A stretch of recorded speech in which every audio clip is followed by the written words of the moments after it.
So today, Artie, you were telling me a story about one of the meetings you had with your writers group in Calgary that I thought was very enjoyable, and was wondering if you wanted to share that little piece of your writing group with us.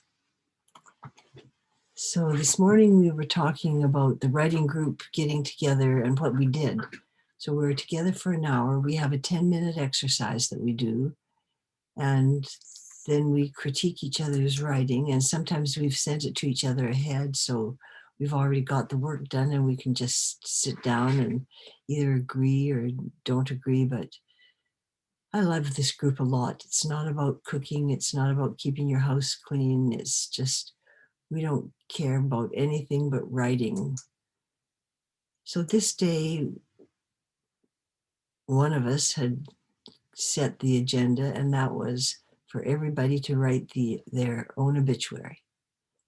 So back we came the next month, which is how often we meet, and everybody had their obituary done.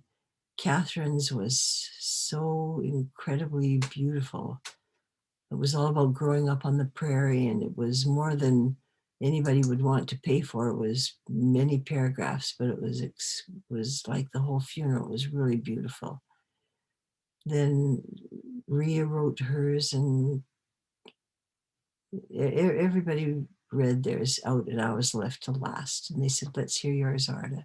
So I pulled out the paper on which I had written, "Arta was so busy living that she didn't have time to write her obituary." So that's kind of the end of that part of that. Would you put me on pause because I forgot something? There are two other times that my writers group really loved me. One is they came to my house at Christmas time. And remember, I start decorating in November, and I decorate. There is no space left. And I had stuff all over the top of the grand piano, all over the walls, all over the kitchen. So in they came, and I couldn't get the meeting started because they were so busy. They'd never seen anybody who loved Christmas so much that they had all these decorations. So that's fine. We finally sat down and got the meeting going.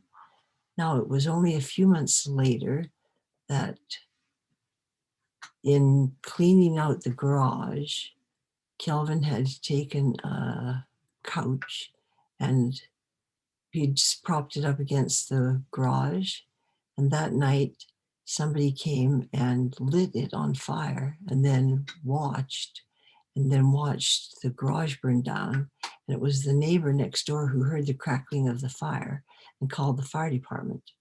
I didn't know anything about it until the fireman knocked on the door later in the morning and asked me if I hadn't heard their vehicle outside, which of course I hadn't. I'm just asleep in the dead of night. I'm so tired. So when we got to the writers group, I started telling the women about the fire and my interaction with the fireman, my interaction with the insurance people, and of course I could make them laugh. And even though they knew how much I'd loved every one of these decorations, I was still willing or able to let it go. So my writers group, it's a slow reveal when you're in a writers group. You don't know who's going to be showing what. But another night they came to my house and I went and got all my memoirs. So I started writing them in about 1964, and they're in just binders along a shelf. And I brought them upstairs.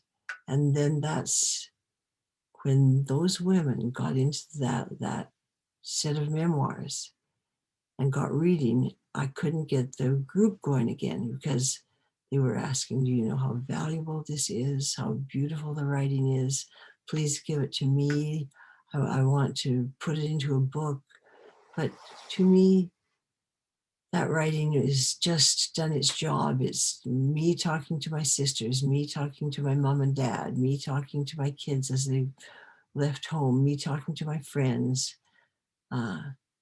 just a way of keeping family communication kind of alive and going in a direction that's good for me because I got to tell what's going on in my life. And I always hoped that I would receive letters back in return. So that's kind of the story, more backstory on the writers group, which I've truly loved. I've never been in, like, it might be my, uh, it might be my iteration of the radical feminists who wrote, because this group of women get together and we can write anything, fiction, fact, memoir, anything. And then we just totally give our writing skills to each other in the form of editing. So I hope you all find a writers group sometime.